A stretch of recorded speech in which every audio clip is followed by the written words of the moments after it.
ஐயா சிவாய் நம்ம சொல்லுங்க. ஐயா நான் கேட்கறதுக்கு ஒரே ஒரு கேள்வி, எனக்கு சரியான பதில் சொல்லணும். சொல்லிடுவோம். அண்ணாமலைக்கு பதவி கொடுப்பாங்களா கொடுக்க மாட்டாங்களா? யாருக்கு அண்ணாமலைக்கு கொடுப்பாங்க? தமிழகத்துல பாஜக கால் ஊழணுமா இல்ல மறுபடியும் நோட்டாவுக்கு போகணுமா? அண்ணாமலைக்கு பதவி கொடுப்பாங்கன்னா அண்ணாமலை திமுகவுக்கு ஜாலரா அடிக்கணும். சிங்சாங்னு அடிச்சா கொடுப்பாங்க. நீ ஏன் திமுக எதுக்குற? நாங்கெல்லாம் திமுக கூட அணைச்சி போல. அண்ணன் ஸ்டாலின் தமிழிசை அது சொல்லலையா? எவ்வளவு அழகா திமுக கூட உறவாடுறாங்க. அவங்களுக்கு 2 மாநில கவர்னர் பதவி கொடுக்கலையா? இலக்கணேசன் சொல்லவே வேண்டாம். மேடைக்கு மேடை திமுக புகழ்ந்திருக்காரு. பழைய வீடியோல எடுத்து பாருங்க. அப்போ அவருக்கு கவர்னர் பதவி. நம்ம ஐயா சிபிஆர் சொல்லவே வேண்டாம்.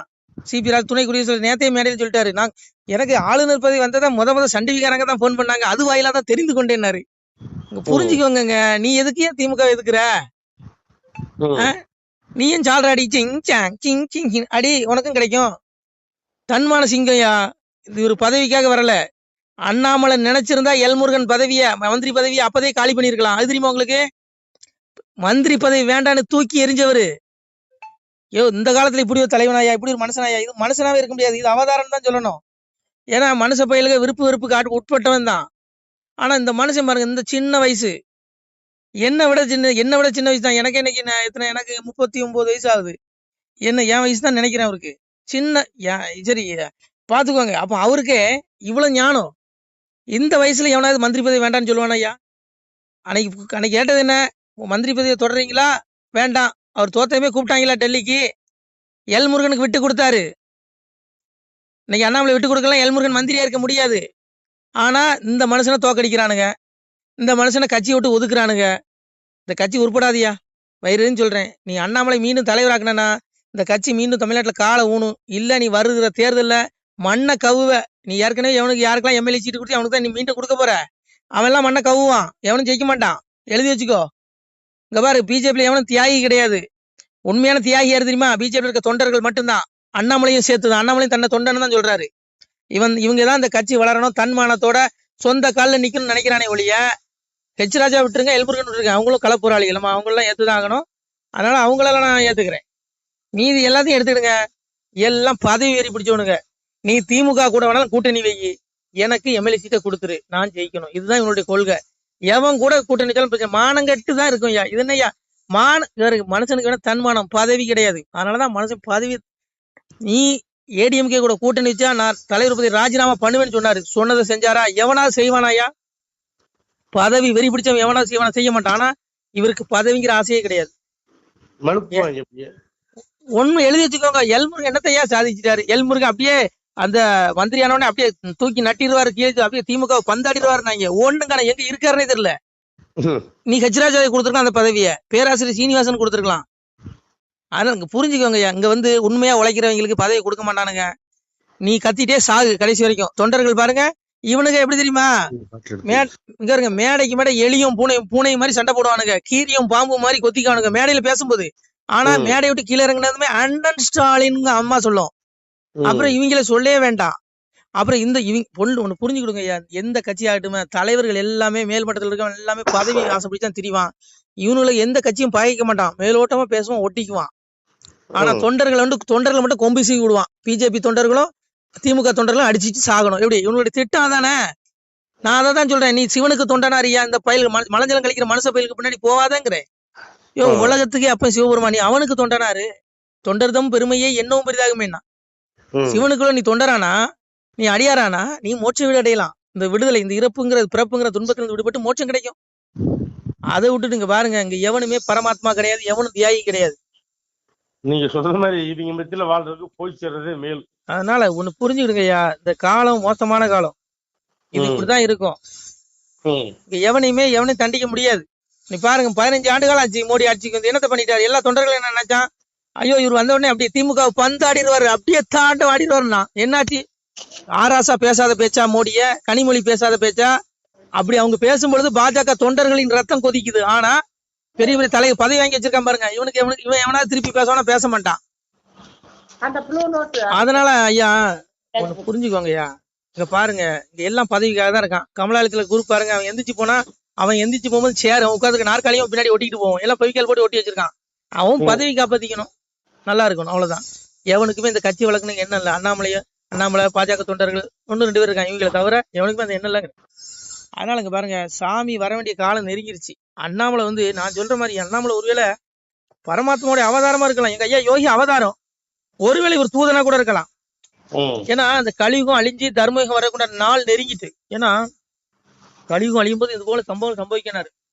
ஆட்சியாளர்கள் ஊழல் பண்ணுவான். சாமி தான் சொன்னாரு, பாசாங்கு மந்திரியும் பாவிகளாய் கூசாமல். சாமி சொல்றாரு, நாடு தண்ணியில் ராஜாக்கள் பாவிகளாய் வந்து பாசாங்கு மந்திரியும் பாவிகளாய் கூசாமல் பெண்ணாலும் பொன்னாலும் மண்ணாலும் பேசி நிலக்கரையில் நித்த முடிவார்னா. முன்னோர்கள் உண்டு பண்ணி வைத்த சிவ உட்பொருளை தேடாது கண்டதெல்லாம் தெய்வமான கை எடுப்பாருன்னா சாமி சொன்னான். ஆட்சியாளர்கள் ஒழுக்கம் இல்லாம போயிருவான். மேடைக்கு மேடை மந்திரி பாசாங்கு பண்ணுவான். உங்களுக்கு நாங்க அதை செஞ்சிருவோம் இதை செஞ்சிருவோம் பொய் புரட்டு பேசுவான்னா. எம்பெருமான் சொன்னது நடக்கா இல்லையா? கலியுகம் அழிஞ்சு போகுது. அழியுற நாள் இதெல்லாம் நடக்குது. அண்ணாமலை என்ன பிரதம மந்திரியா இல்ல உள்துறை அமைச்சர் அவங்க மீது நடவடிக்கை எடுக்கிறதுக்கு? அவரு என்ன பாவம், ஒரு அறிக்கை தான் விட முடியும். அதனால அங்க புரிஞ்சுக்கோங்க, பாரு தர்மயுகம் வரப்போகுது. எங்க அப்பன் பரம்பொருள் எந்த ரூபத்துல வேணாலும் இந்த பூமியில அவதரிச்சிருப்பான். நான் சொல்லல, இறைவனை எம்பெருமானை சொல்றான். மாயனோ அன்னைக்கு கலியனுக்கு சாமி சொன்ன புத்தி, மாயனோ உபாயத்தாலே மனுவது போலே ஆகி ஆயனர் குலமும் தோன்றி அவனியில் இருப்பான் கண்டீர். மாயத்தை அறியா நீயும் ஆளவே போக வேண்டாம், நியாயமாய் உரைத்தேன் ஐயா நம்முட அரசு கேட்கும். அன்னைக்கு எம்பெருமான் இறைவன் ஒரு சொரூபம் எடுத்து மனு சொரூபம் எடுத்து கலியனுக்கு புத்தி சொல்றான். கலினீச மன்னனுக்கு இன்னைக்கு இருக்க அரசாங்கம் அந்த மந்திரி இருக்கா பாருங்க, இவங்களுக்கு அண்ணாமலை புத்தி சொல்றான். இந்த அண்ணாமலை புத்தி சொன்ன மாதிரி எனக்கு எங்க அப்பன் பரம்பொருள் கலியனுக்கு, இந்த கலியுகம் துரியனுடைய கடைசி ஆத்மா 7வது பிரிவு கலியனாக பிறந்தா அவனுடைய அரசாங்கம் தான் பூமி ஃபுல்லா நடந்துட்டு இருக்கு. அப்ப கலியனாக அவன் ஆளும்போது அவனுக்கு புத்தி சொல்றான் எங்க அப்பன் பரம்பொருள். டேய் மாயனாக இறைவன் மனுஸ்வரூபம் மனிதனுடைய ரூபத்தில் எங்கு வேண்டாமானாலும் இருந்து இந்த யுகம் ஜோதிக்க இறைவன் வந்திருப்பான். அவனுடைய மாயத்தை அறியாத நீ மாண்டு நரகத்துல போய் விழுந்து செத்துறாதான்னு உனக்கு புத்தி சொல்றான் சாமி. அவன் கேட்டானா? கேட்கல. அப்போ அது போலதான் இன்னைக்கு அண்ணாமலை இந்த ஃபைல்னு வெளியிட்டு இந்த மந்திரிகளுக்கு புத்தி சொல்றாரு. டே இதெல்லாம் பாவண்டா, ஆத்ம வாழ்வுதாண்டா நிரந்தரம். இந்த பாவ முட்டை கொண்டு போய் நரகத்துல ஆத்மாவை வீழ்ச்சி அடிச்சிடாங்க, நாசமா போயிடாதீங்க, 84 லட்சம் பிறவி கொடுத்து உங்களை கொண்டு எம்பெருமான் கொள்ளுவான்னு சொல்றான். கேட்க மாட்டான். அதனால விட்டுருங்க ஐயா. அண்ணாமலை வந்து இறைவனுடைய தூதனா கூட இருக்கலாம். ஏன்னா நான் சொல்லல, கல்வி கடவுள் சரஸ்வதி அந்த தாய் வந்து தாளாற்றா. கலியுகத்துல இறைவன் எப்படி வருவானா? சாமி தாய் தாளாற்றா பாருங்க.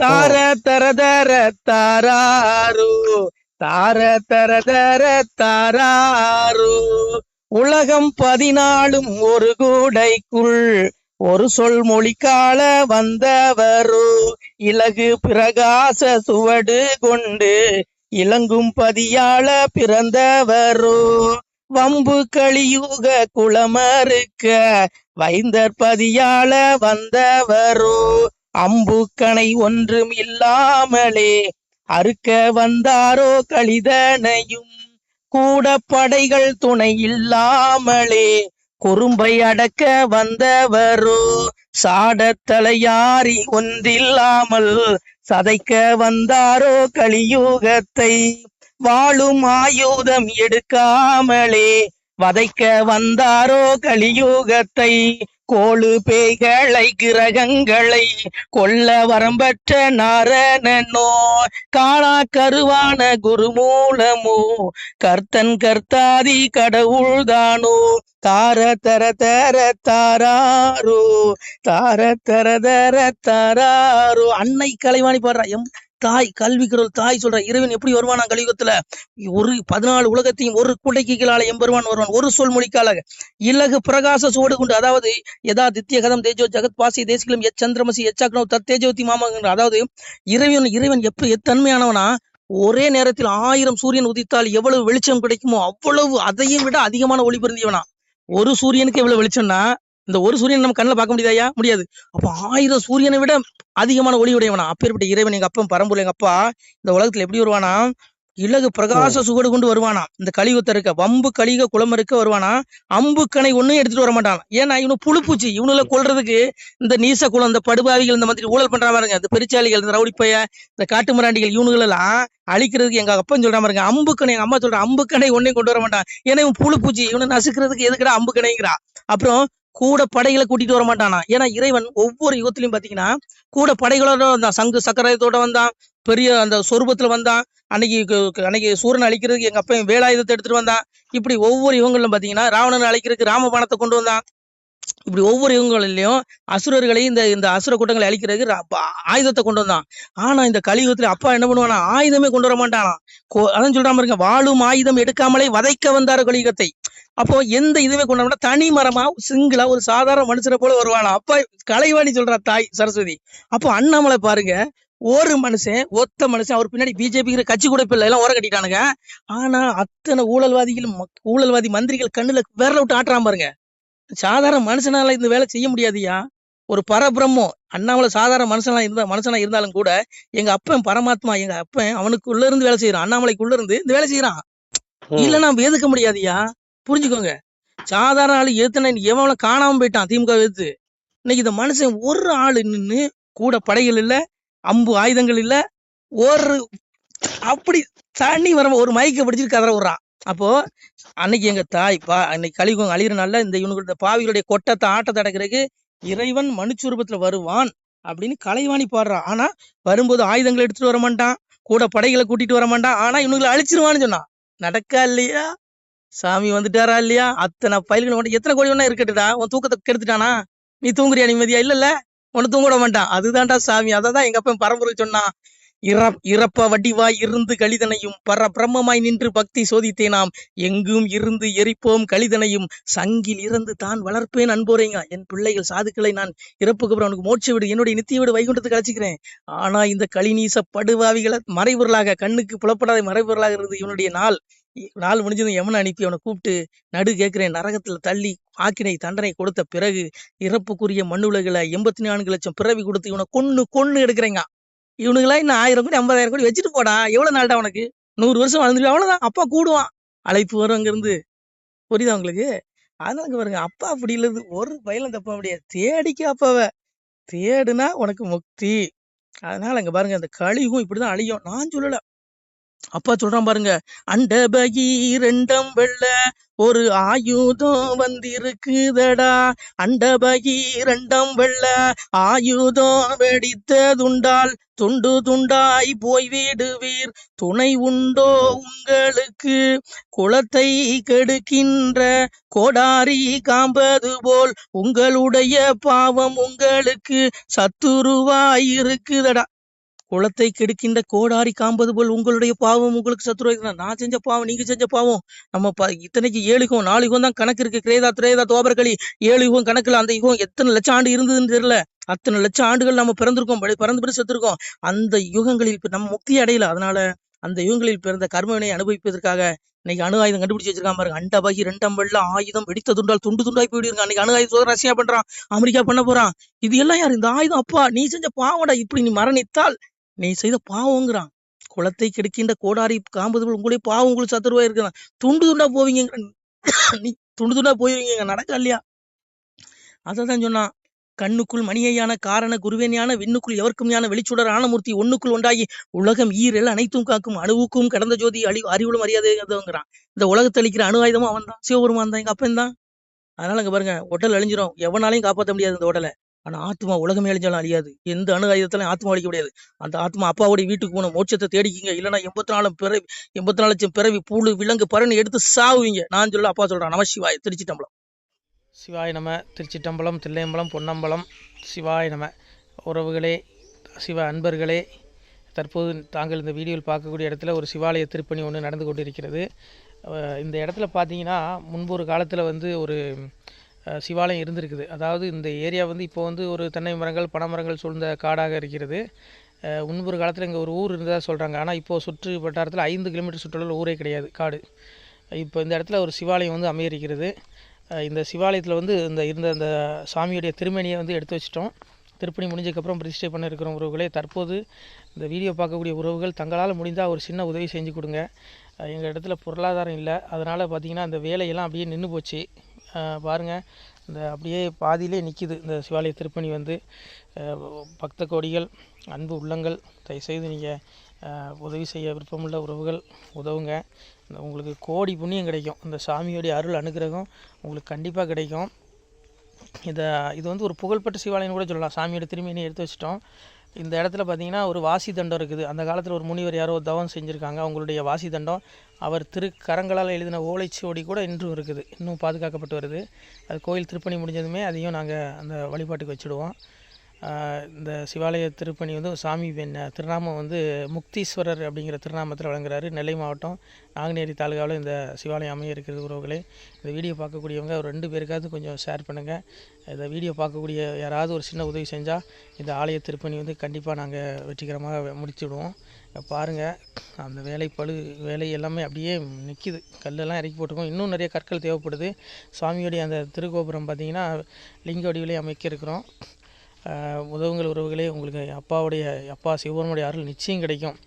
எம்பெருமான் சொல்வான், வாழுவீர் தாழ்வில்லாமல் மக்களும் கிளைகள் கொஞ்சி நாளுமே மகிழ்ச்சியை கூர்ந்து நலமுடன் வாழும்போது நீளுமே எனது செங்கோல் நீதியும் நெறிபோல் வந்து ஆளுமே உங்கள் தன்னை அன்புடன் அலையாவண்ணம். உங்களை எம்பெருமானுடைய அப்பாவுடைய திருவாசகத்தாலேயே வாழ்த்துறோம் உறவுகளே. ஆணுடன் பெண்ணும் பெற்று அதிகமாய் செல்வமாகி தானுடன் நினைவுமுற்று தர்மமும் நெறியும் கற்று வேணும் நீள் காலமெல்லாம் வெள்ளியர் உடனே வாழ்ந்து போனுதல் கமலநாதன் பொற்பதம் பெற்று வாழ்வீர். அந்த ஈசனுடைய பொற்பதம் நிச்சயம் கிடைக்கும். உங்களுக்கு இகத்திலும் சுகம், பரத்திலும் சுகம். உங்களுக்கு கர்ம வினைகள் மன்னிக்கப்பட்டு உங்களுக்கு நிச்சயம் மோட்ச வீடு கிடைக்கும். இகத்தில் பூரண ஆயுளுடன் நோய் நொடி இல்லாமல் வாழ்ந்து நீங்கள் பரவாழ்வும் பெறுவீர்கள் உறவுகளே. மக்களே, நீங்கள் எல்லாம் வாழ்பொன்னம் பதியிற் சென்று முக்கியமான யுகநில மதிலே தன்னால் கக்கிய பொன்கள் ஸ்வர்ணம் கைமணம் குளிர அன்னம் பொக்கிஷம் நிறைய வைத்து புகழ உண்டு இனிதாய் வாழ்வீர். இந்த இகவாழ்வும் பரவாழ்வும் உங்களுக்கு சுகப்பட அப்பன் ஈசனர்களால் வாழ்த்துகிறோம். இந்த திருப்பணிக்கு உதவி செய்ய ஒரு ஜிபே எண் சொல்கிறோம். இந்த எண்ணில் நீங்கள் உதவலாம். நீங்கள் இந்த எண்ணிலே நீங்கள் தொடர்பு கொள்ளலாம். ஜிபே, ஃபோன்பே, வாட்ஸ்அப் எல்லாம் இந்த நம்பர் தான். 93 85 44 31 06 93 85 44 31 06. இந்த எண்ணில் நீங்கள் உதவலாம், தொடர்பும் கொள்ளலாம். வாட்ஸ்அப்பு இந்த எண்ணு தான், ஜிபே இந்த எண்ணு தான் உறவுகளே. முடிந்த அளவுக்கு 2 பேருக்காக ஷேர் பண்ணுங்கள். இந்த வீடியோ பார்க்கக்கூடிய யாராவது ஒருத்தர் சின்ன உதவி, நீங்கள் வந்து பெரிய அளவில் செய்யணும் கூட, நீங்கள் ₹1 நீங்கள் தந்தாலும் மனசார வேண்டி ஏற்றுக்கிறோம் உறவுகளே. உதவுங்கள். முடிஞ்ச அளவுக்கு ஷேர் பண்ணுங்கள். நன்றி. சிவாய நம. திருச்சிட்டம்பலம், தில்லையம்பலம், பொன்னம்பலம். உறவுகளே, நம்ம இந்த இடத்துல வாழ்ந்து மறைந்த ஒரு சித்த மகாபுருஷர் பயன்படுத்திய பல 100 ஆண்டுகளுக்கு முன்பு உள்ள வாசி தண்டம் ஒரு சித்த மகாபுருஷர் பயன்படுத்தியது. அவர் திருக்கரங்களால் எழுதிய அந்த ஓலைச்சுவடி கூட பாருங்கள், இன்னும் பாதுகாக்கப்பட்டு வருது. இந்த சிவாலயம், நம்முடைய இந்த சிவாலய திருப்பணி முடிந்ததுமே எம்பெருமான் அவர் எழுதிய அந்த சிவனை பற்றி புகழ்ந்து எழுதிய அந்த பாடல் வரிகள் இதில் இருக்குது.